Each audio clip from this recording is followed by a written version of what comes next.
What bands did you grow up listening to from when you first started like playing guitar or getting into music? Yeah, it started with Elvis. I was really, really young. And so it started with Elvis, and then from Elvis it went, I got into Stevie Ray Vaughan and Jimi Hendrix for sure were two big ones for me.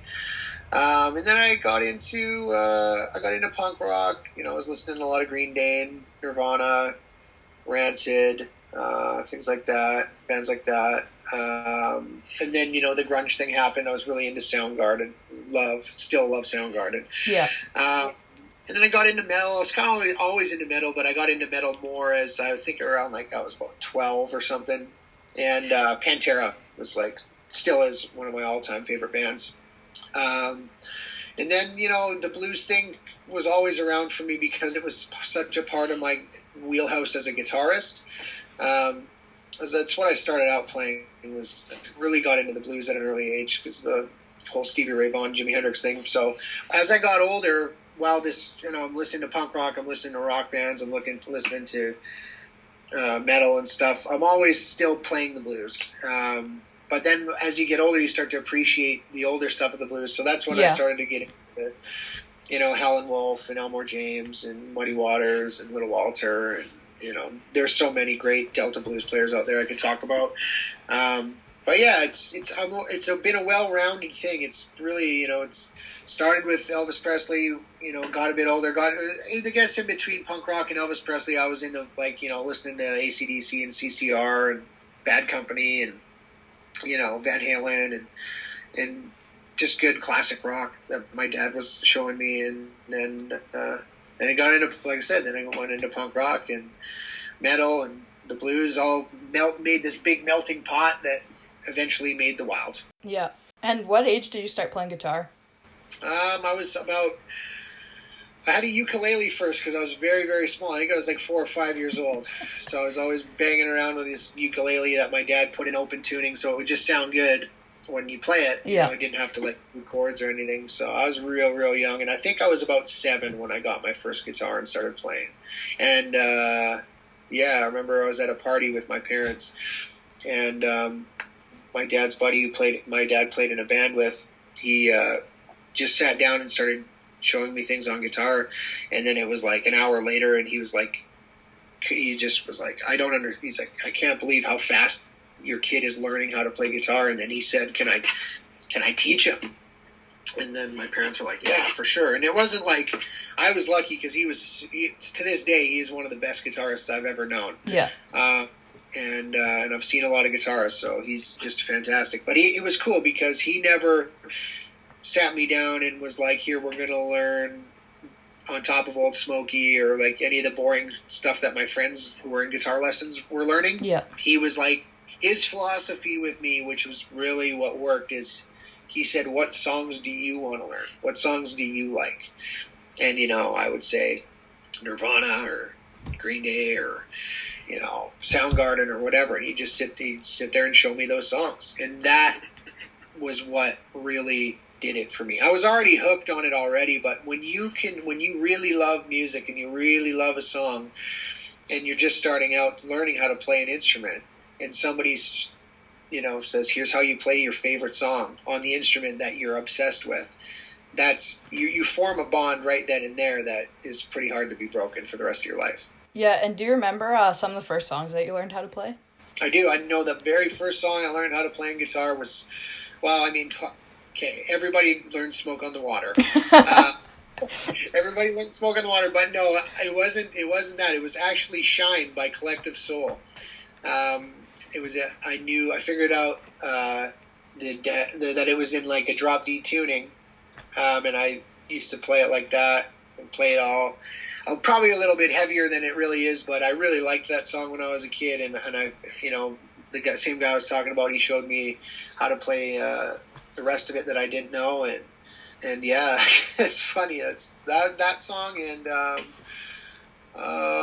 Hey Joe by Hendrix was one of the very, very first ones as well. And I remember when I learned that one, that was one of the things that really impressed him and my dad. They were like, okay, you're a guitar player, I guess. And Yeah. I was like, hell yeah, I am.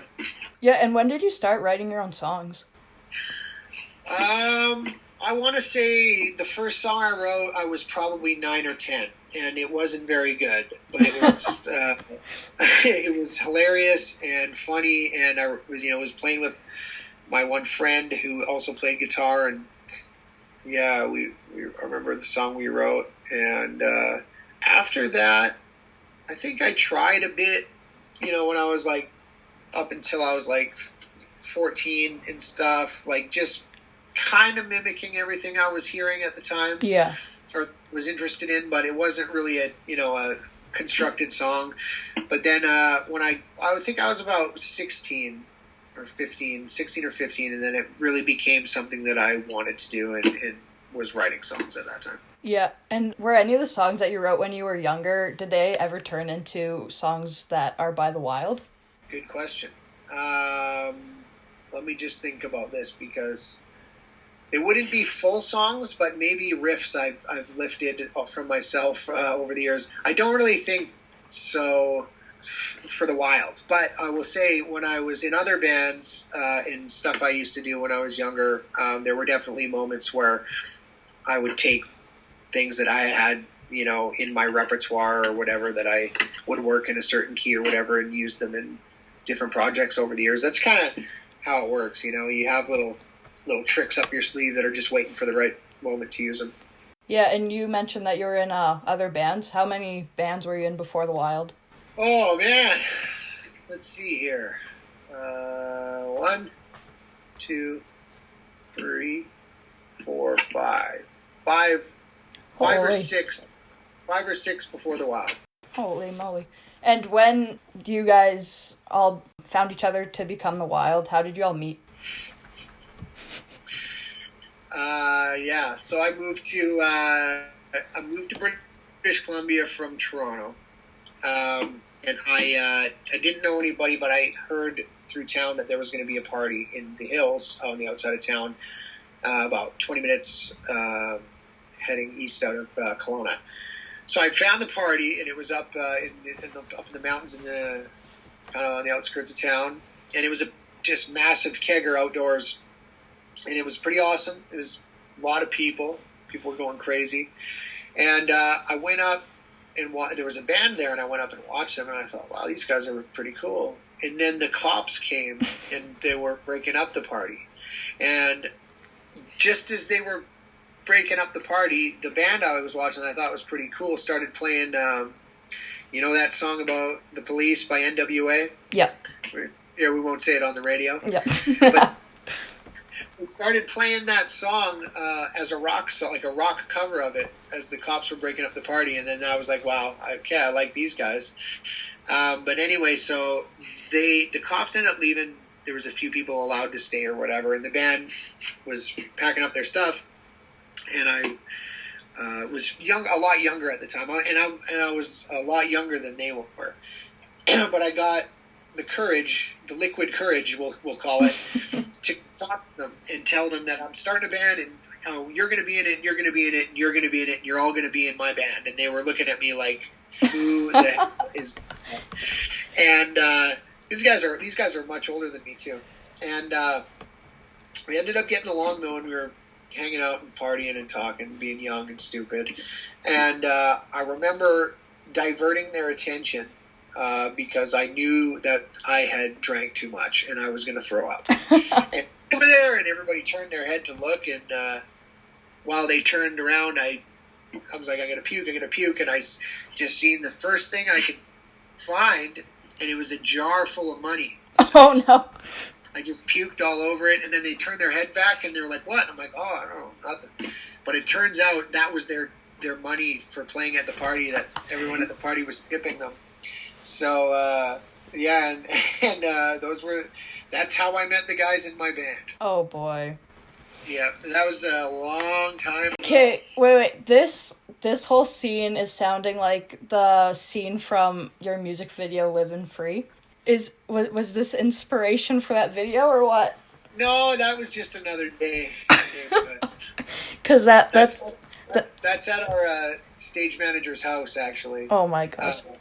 Yeah, and then he lives just sort of around the corner from the neighborhood that me and Kid live in, and that's just it's a hot spot for wild activity and ongoings surrounding our whole crew, and that we just wanted to shoot a day of us partying like we do at his house, and it was one of the best days ever. Yeah.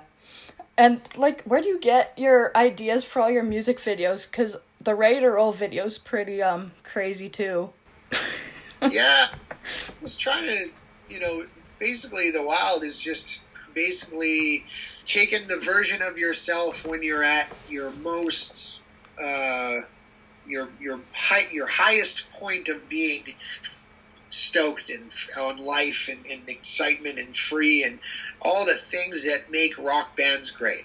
The danger, the freedom, the escapism, all that excitement, just that's really what rock and roll is, to us anyway. And that's always been the basis of the songs that we write and the feeling of it and the show and all that. So basically when you're in those sorts of moments enough times, you end up doing a lot of crazy stuff and living a lot of, finding yourself in places that you wouldn't normally be in, and just doing crazy stuff. And our band's never really shied away from any of that stuff, and really, likes the kind of things that make other people a little bit scared. And, I guess really we just try to find ways to bring all that stuff to camera, to put it on, for the music videos, and to make the most exciting, amped up version of yourself that actually lives within you.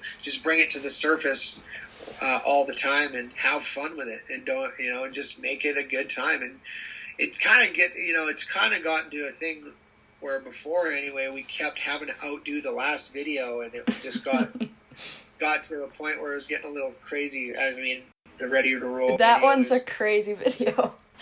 Yeah, we did. We had a good time making that video. I won't. You guys were getting pulled on a couch. Oh, God. That part always just makes me shake my head. I'm like, these guys do live up to their name for sure. Well, you know what it is too, as we were talking about earlier, is a small town in us. Yeah. I'm from a small town, and the rest of the guys originally grew up in small towns, and that's the kind of stuff that you do in a small town. Exactly. I know. I know where you're coming from on that. Yeah. But going back to your new album, how does this one differ from previous ones that you've written? I think that it's just more, realized in the sense that we knew what we wanted to do on it, knew the direction, knew the sound, knew the goal of it, and just really stuck to it, and it didn't waver from that at all. It's more concise that way and collected, and it sounds from cover to cover, as they say. It's just one feeling and one idea of sound. Some of the other stuff, I think we were, not saying we were trying to find ourselves, but by the third record, you better have it figured out, and I think we got it figured out on this one. Yeah. And do you feel that your songwriting process has changed over the years? The process of writing songs no. I write songs the same way that I always have. I just got better at it. And during self-isolation, have you been writing any songs or guitar riffs? No. I shouldn't say no. I haven't written anything for the Wild. I've been working on some other stuff that I've got in the works right now that's been pretty cool. But I will be writing for the Wild pretty soon, because at the start I didn't really want to. I mean, I just put out this record and I just spent a lot of working on it. But now I'm at a point where I got nothing else to do, so I better do something because I'm going crazy. So what's next for the Wild? Oh, what's next for the world? You tell us, world, and we'll, whenever we have a record out and people are loving it, and, debuted at number 1 on the charts the day it came out, and we can't tour it. So we are just basically on ice waiting to be told when we can go to work, like most people in this country. So everybody out there, we're feeling your pain, and, if you need something to escape all the stresses of your life right now and you like rock and roll, turn on our new record and have a good time. Yeah, for sure. So thank you for doing this interview. It's a lot of fun. Thank you for having me.